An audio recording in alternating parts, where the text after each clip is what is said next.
दोस्तों नमस्कार। मैं राधेश्याम यादव और आप देख रहे हैं विद्रोही चैनल। आप सबका मेरे विद्रोही चैनल पर बहुत बहुत बहुत स्वागत है। आप मेरे वीडियो को लाइक करें, मेरे विद्रोही चैनल को सब्सक्राइब करें और बेल आइकन दबाना ना भूलें, जिससे जब भी नया वीडियो अपलोड करूं तो उसकी सूचना सबसे पहले आप तक पहुंचे। चलिए बढ़ते हैं वीडियो में आगे। एक बूढ़ी औरत कपड़े सिल रही थी। दोपहर का वक्त था। उसकी सुई कहीं गिर गई। वह बुढ़िया काफी कमजोर थी। उसकी उम्र कुछ अधिक ही थी। उसके आंखों से कम दिखाई देता था। खोजते खोजते शाम हो गई। अब वह अंदर के कमरे से निकल के बाहर बरामदे में आ गई। बाहर खोजती रही, बरामदे में खोजती रही, लेकिन उसे सुई न मिली। फिर थोड़ा और अंधेरा हो गया। उस बुढ़िया के पास जलाने को दीपक और तेल भी न थे, इसलिए अब अंधेरा हो जाने की वजह से वह सड़क पर आ गई। सड़क पर कुछ रोशनी थी। वह सड़क पर अपनी सुई ढूंढने लगी। आते जाते लोगों ने देखा यह बुढ़िया काफी परेशान दिखाई दे रही है। लोगों ने मदद करने की नीयत से उस बुढ़िया से पूछा, बताओ माँ, हम तुम्हारी क्या मदद कर सकते हैं। उस बुढ़िया ने कहा, मेरी सुई खो गई है। उन लोगों ने पूछा, सुई कहाँ खो गई है। वह बुढ़िया के, मेरा मजाक न उड़ाओ, मुझे और तकलीफ न पहुंचाओ। मैं बूढ़ी हूँ, मेरे घर में दिया भी नहीं है, दिया में तेल भी नहीं है। मैं दोपहर में कपड़े सिल रही थी, मेरी सुई गिर गई। मैंने ढूंढा, ढूंढते ढूंढते अंधेरा हो गया। फिर मैं बरामदे में आ गई। बरामदे में कुछ रोशनी थी। मैं ढूंढती रही, न मिला। और अब अंधेरा हो चुका है, बरामदे में कुछ भी दिखाई न देता। हाँ, सड़क पर कुछ रोशनी है, इसलिए मैं सुई ढूंढने इस सड़क पर आ गई। सर, कृपया सुई ढूंढने में मेरी मदद करो। उन लोगों ने कहा कि यह तो बताओ कि सुई गिरी कहाँ है। उस बुढ़िया ने पूछा। उस बुढ़िया ने कहा, सुई तो घर के भीतर गिरा था। लेकिन लोगों ने कहा, तो फिर सुई अगर भीतर गिरा है तो ढूंढना भी भीतर ही चाहिए। तुम तो कुछ पागल लगती हो, क्योंकि जो चीज जहाँ खोई है वही ढूंढा जा सकता है। सुई अगर घर के भीतर गिरी है तो सड़क पर कैसे मिलेगी। वह बुढ़िया मुस्कुराई। उसने कहा कि मैं अकेले बेवकूफ नहीं हूँ। इस दुनिया में सारे लोग ही यही कार्य कर रहे हैं। जिस परमात्मा की खोज करते हैं, जिस ईश्वर की खोज करते हैं, जिस आनंद की खोज करते हैं, जिस शांति की खोज करते हैं, वह उसके भीतर है। लेकिन सारी दुनिया उसे बाहर में खोज रही है। प्यास तो उसे भीतर लगती है, कामनाएं तो उसके भीतर है, आनंद तो उसके भीतर है। लेकिन हम उनकी पूर्ति के रास्ते बाहर पदार्थों में ढूंढते हैं। प्यास हमें भीतर लगती है, लेकिन पानी हम पदार्थ में ढूंढते हैं। आनंद हमारे भीतर है, लेकिन आनंद हम पदार्थों में ढूंढते हैं। खूब धन जमा कर लें, हमें सुख मिल जाएगा। खूब प्रतिष्ठा पा लें, सुख मिल जाएगा। बड़ा पद पा लें, सुख मिल जाएगा। लेकिन ये सब पाने के बाद भी हमें सुख नहीं मिल पाता है, क्योंकि इन सारी चीजों की प्यास, इन चाहे वह सुख पाने की हो या आनंद पाने की हो या शांति पाने की हो, संतुष्टि पाने की हो, प्यास हमारे प्राणों में उठती है। लेकिन हम उस प्यास को बुझाने की खोज भीतर न करके बाहरी दुनिया में करते हैं, बाहरी पदार्थों में करते हैं। और जो चीज बाहरी पदार्थों में है ही नहीं, वह हमें मिलेगी कैसे। सारी दुनिया यही कार्य कर रही है, और इसीलिए दुनिया का हर आदमी चिंतित है, तनावग्रस्त है, दुखी है।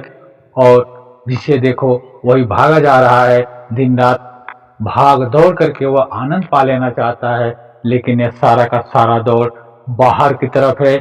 और जिन चीजों की तलाश करने के लिए हम बाहर की तरफ दौड़ रहे हैं, वह चीजें हमारे भीतर है। और दौड़ने से नहीं, बल्कि ठहर जाने से उस आनंद की प्राप्ति होती है। जो हमारे परम आनंद का स्रोत है, वह हम सबके भीतर है। और उस आनंद को पाने के लिए हमें भाग दौड़ करने की जरूरत नहीं है, बल्कि भाग दौड़ बंद करते ही वह आनंद सहज ही मिल जाता है। ठहरते ही, हमारे ठहर जाने के कारण ही वह सारा आनंद और सारा सुख और सारी शांति भीतर मिल जाती है, लेकिन हम तो उसे भाग दौड़ करके पाना चाहते हैं। हमें ख्याल ही नहीं है कि हम जिसकी खोज करते हैं वो भाग दौड़ करने से नहीं बल्कि ठहर जाने से है। जब सब कुछ ठहर जाता है, जब सब कुछ शांत हो जाता है, जब हमारे मन में विचारों का कोई तूफान नहीं चल रहा होता, जब हमारे भीतर किसी चीज की तलाश नहीं होती, जब हमारे प्राणों में किसी तरह की कोई कामना नहीं होती, जब हमारे प्राणों में कुछ पाने की लालसा नहीं होती, जब हमारे प्राण का एक एक तिनका इन सारी चीजों से मुक्त हो जाता है, जब सारी कामनाओं से मुक्त हो जाता है, जब हम पूरी तरह से जहाँ हैं वहीं पर ठहर जाते हैं, जिस पर कोई भी विचार नहीं चल रहा होता, विचारों का कोई तूफान नहीं चल रहा होता, उसी समय उस परम ब्रह्म परमात्मा का अवतरण होता है। उसी पल वह परमात्मा हमारे भीतर उतरता है और उसी पल वह असीम शांति उतरती है, जिसके लिए हम जन्मों जन्मों से जुगों जुगों से भटकते रहे थे। उसी पल हमें उस महा आनंद का अनुभव होता है, जिसे पाने के लिए हम जन्मों जन्मों से भागते रहे थे, दौड़ते रहे थे। लेकिन आवश्यकता है कि हम जहाँ हैं वहाँ पर ठहर जाएं और सारा कुछ करना बंद कर दें। सब कुछ बंद कर देना है भाग दौड़ से। भाग दौड़ में ठहर जाना ही उस परम आनंद के प्राप्त करने का एकमात्र रास्ता है। मैं ये नहीं कह रहा हूँ कि तुम दुनिया छोड़ करके सन्यासी हो जा, मैं ये नहीं कह रहा कि तुम कर्म न करो। अगर दुनिया में पैदा हुए हो तो कर्म तो करना पड़ेगा, लेकिन कर्म करते हुए भी इस कर्म से अपने आप को बंधने मत दो, अपने आप को बांधा मत। जो भी कर्म करते हो उसमें अपने अहंकार को आने मत दो। यह कार्य मैंने किया, यह पद मैंने पाया। जहाँ पर मैं है, जहाँ पर हमने खुद को जोड़ लिया, वहाँ पर अहंकार पैदा होता है और यह अहंकार ही सभी दुख और तनाव की जड़ है। इसलिए अगर आप उस परम आनंद को पाना चाहते हैं, उस परमात्मा के दर्शन करना चाहते हैं, उस परम सुख का अनुभव करना चाहते हैं, तो आप अपनी भाग दौड़ को रोक दें और भाग दौड़ रुकते ही आप शांत हो जाएंगे। और जिस पल आप शांत हो जाते हैं उसी पल परमात्मा अवतरित होता है, क्योंकि परमात्मा तो हमेशा से हमारे भीतर मौजूद है। हमारे भीतर विचारों का इतना तूफान चलता है, विचारों इतने अनगिनत विचार हमारे भीतर चलते रहते हैं हर वक्त कि परमात्मा को आने का रास्ता ही नहीं मिलता।